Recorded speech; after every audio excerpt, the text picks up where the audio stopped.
Welcome to Squared Circle Film Breakdown. On the undercard of what is now Dean the Great vs. Waleed Sharks, King Kenny will once again make a trip to America. Coming off his second controversial victory over FaZe Sensei, Kenny looks to leave no doubt this weekend when he faces American YouTuber DK Money. Can DK Money spoil the show, or will Kenny finally get the dominant victory he's been looking for? Today we'll break down both fighters, see what we can learn from the film.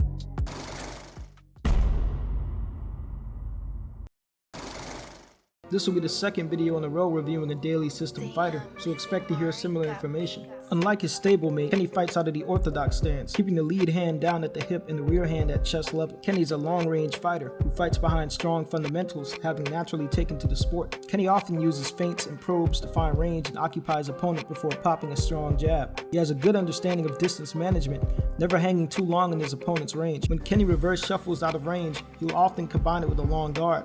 This creates punch traffic by putting his long arms in the lane where the opponent's shots will travel, stuffing if not completely discouraging them from throwing. The long guard can also double as a head control, using the lead hand to physically hold the opponent's head, stopping their momentum. Kenny will occasionally use level change feints to set up right hands.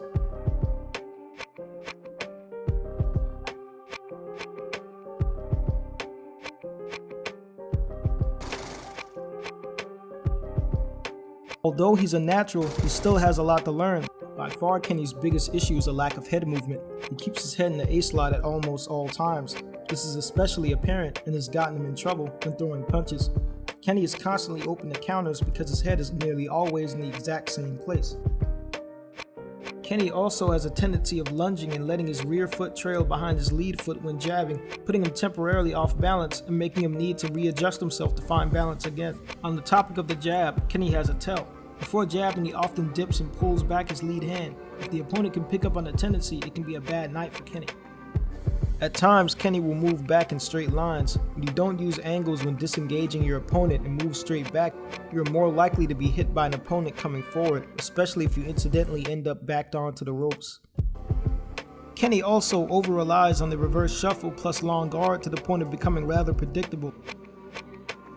If you do the same maneuver over and over again on defense, eventually a smart fighter will draw out the reaction and then counter it.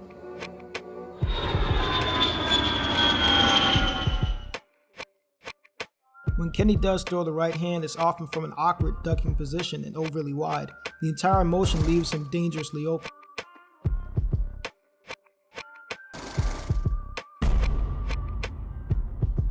This will be a bit unfair towards DK, as the only full fight footage we have is a fight from a year ago, so there won't be much good to talk about. You can thank Ryan Taylor. To start off, DK crosses his feet. In stance, you should always move the foot in the direction of the movement you want to take first. If you don't, you cross your feet, leaving yourself temporarily off balance.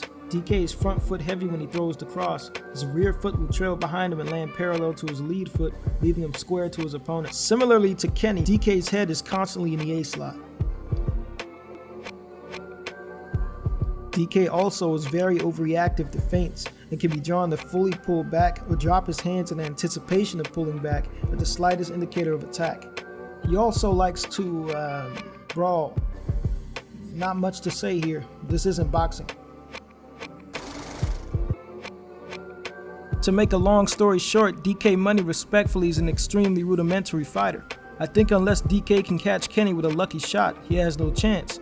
And with his poor fundamentals, I wouldn't bank on it. This will likely be a walk in the park for Kenny, and a stoppage is possible if he lets his hands go. Like and subscribe for more content.